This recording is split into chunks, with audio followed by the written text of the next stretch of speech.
Hello students, this is Vipin Kumar Singh. आज हम आपको पढ़ाएंगे Nernst equation, class 12 Nernst equation. Nernst equation में हम ये जानेंगे कि electrode potential, standard electrode potential और कंसंट्रेशन में क्या रिलेशन होता है। ये तीनों में रिलेशन बताती है नर्स्ट इक्वेशन। यानी नर्स्ट इक्वेशन टेम्परेचर जैसे हम इलेक्ट्रोमोटिव फोर्स को ई सेल लिखते हैं, ई सेल बराबर होता है E not minus R T upon N F, और यहाँ लॉग नेचुरल लॉग यानी बेस ई के सी। अब के सी कैसे निकलता है? मानते हैं हम ये ए और बी में कोई रिएक्शन हो रही है, यहाँ पे प्रोडक्ट बनते हैं सी एंड डी। यहाँ पे ए की कंसंट्रेशन ए के मोल हैं, बी के मोल बी हैं, सी के मोल सी और डी के मोल डी हैं। तो यानी अगर रेट ऑफ फॉरवर्ड रिएक्शन हम देखें, आपने पढ़ा होगा rate of forward reaction equal to होता है प्रोपोर्शनल होता है concentration of A and concentration of B to the power B and power A. जब यहाँ पे कंसंट्रेशन प्रोपोर्शनल की साइन हटाएंगे तो यहाँ पे मानेंगे K F, A concentration power A and B concentration power B. फिर सिमिलरली बैकवर्ड रिएक्शन के लिए हो जाएगा K B C to the power C and concentration D की पावर डी। एट इक्विलिब्रियम पे जो रेट ऑफ फॉरवर्ड रिएक्शन होता है वो रेट ऑफ बैकवर्ड रिएक्शन के बराबर होता है। यानी concentration to the power A and B,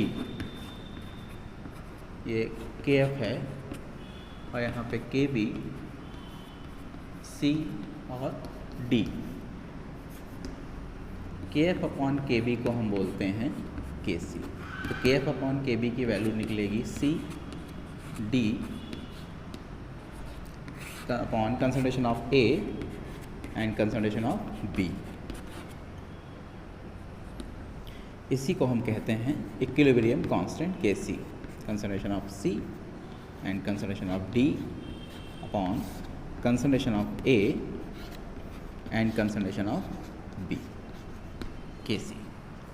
तो अगर हम इसको हम नर्स्ट इक्वेशन में रखें तो नर्स्ट इक्वेशन को जिस तरीके से बन के आएगी, ई सेल बराबर E not minus R T upon N F log base E and K C. यहाँ पे आर गैस कांस्टेंट है,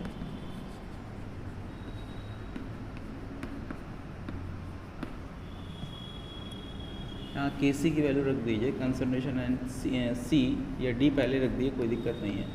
यहाँ C concentration upon concentration of A and concentration of B. R absolute temperature है,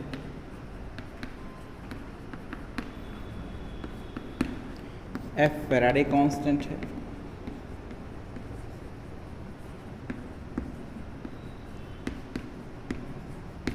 and N जो है वो number of electron donated और accepted है, यानी रिडॉक्स रिएक्शन में जो नंबर ऑफ इलेक्ट्रॉन्स ट्रांसफ़र होंगे उसकी वैल्यू एन होती है।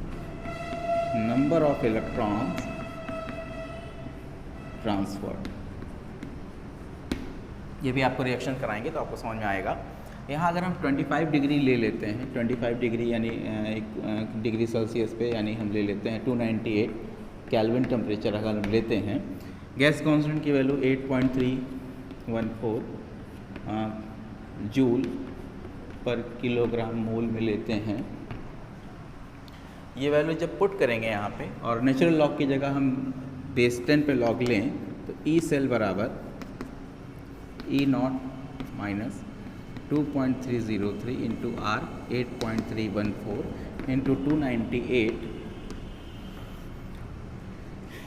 N into 96500 log base 10 K सी। इस वैल्यू को जब आप सॉल्व करेंगे तो ई सेल बराबर E not minus 0.059 upon N log base 10 K C. Generally हम ये वाली इक्वेशन ही न्यूमेरिकल सॉल्व करने के लिए यूज़ करेंगे। तो ये नर्स्ट इक्वेशन है। अब सॉल्व क्वेश्चन कैसे आएगा?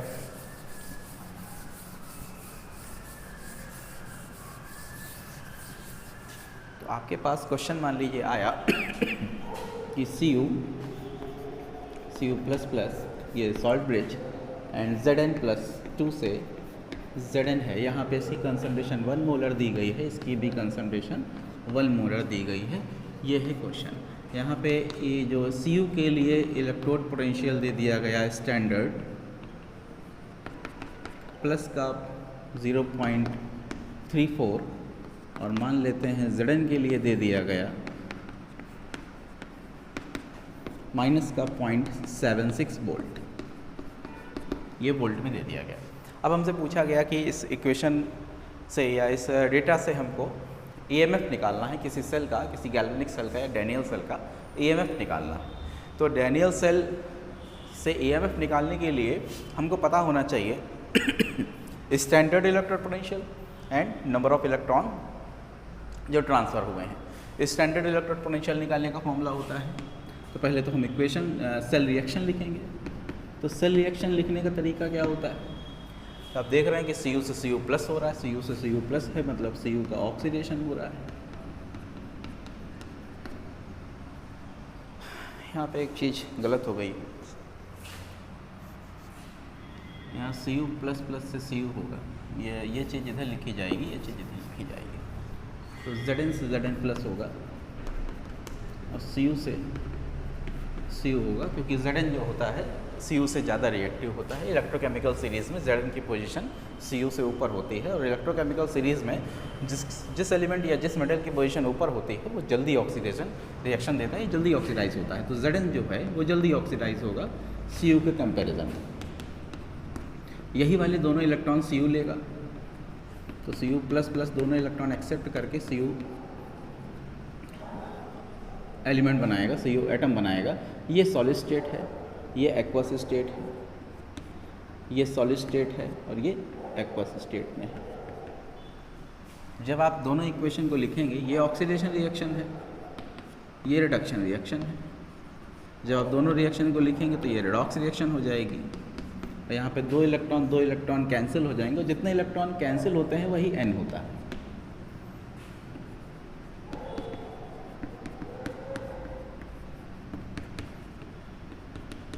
यानी ये हमारी रेडॉक्स रिएक्शन है।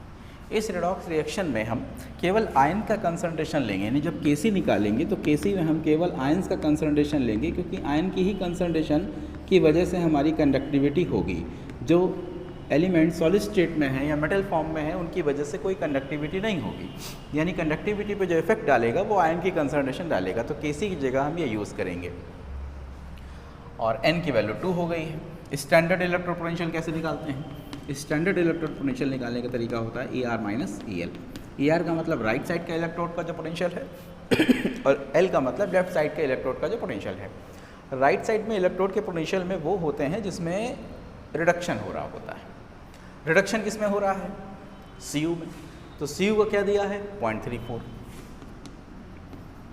माइनस, और लेफ्ट का मतलब जो ऑक्सीडेशन हो रहा है, तो ऑक्सीडेशन किस में दिख रहा है? Zn से Zn+2 हो रहा है, इसका मतलब Zn का ऑक्सीडेशन हो रहा है। Zn का ऑक्सीडेशन हो रहा है, उसके लिए EMF की वैल्यू दी गई है माइनस का 0.76। तो माइनस माइनस प्लस हो जाएगा, ये जब आप ऐड करेंगे तो यहाँ पे आएगा 1.10 वोल्ट।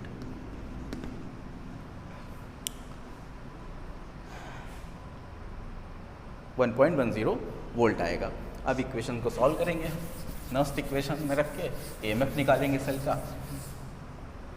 तो नस्ट इक्वेशन आपने नीचे लिखी हुई है। नस्ट इक्वेशन यानी जो सेल का EMF निकालते हैं, इलेक्ट्रोमोटिव फोर्स निकालते हैं, वो E0 minus 0.059/n log base 10 Kc। तो E सेल निकलेगा, ये वैल्यू आ गई है 1.10 माइनस 0.059/2 n की वैल्यू जो नंबर ऑफ इलेक्ट्रॉन ट्रांसफ़र होते हैं या कैंसिल होते हैं, और log बेस 10 Kc। Kc का मतलब Zn की कंसंट्रेशन 1 मोलर दी थी क्वेश्चन में,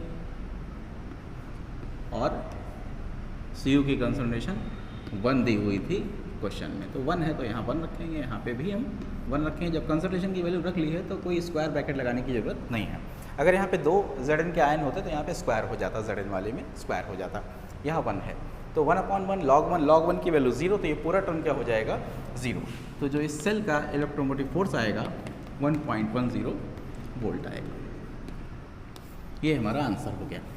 इस तरीके से अगर हम अलग अलग कंसंट्रेशन दी होती है, 0.001 दिया होता है या 0.01 दिया होता तो हम उसको रख के अलग अलग वैल्यू सॉल्व कर सकते थे। किसी भी सेल का EMF स्टैंडर्ड इलेक्ट्रोड पोटेंशियल से ज़्यादा नहीं हो सकता है, यानी स्टैंडर्ड इलेक्ट्रोड पोटेंशियल एक मैक्सिमम वैल्यू या स्टैंडर्ड वैल्यू होती है और किसी भी सेल का प्रैक्टिकली सेल का जो पोटेंशियल है वो उससे कम ही आएगा। तो नेक्स्ट क्वेश्चन अभी हम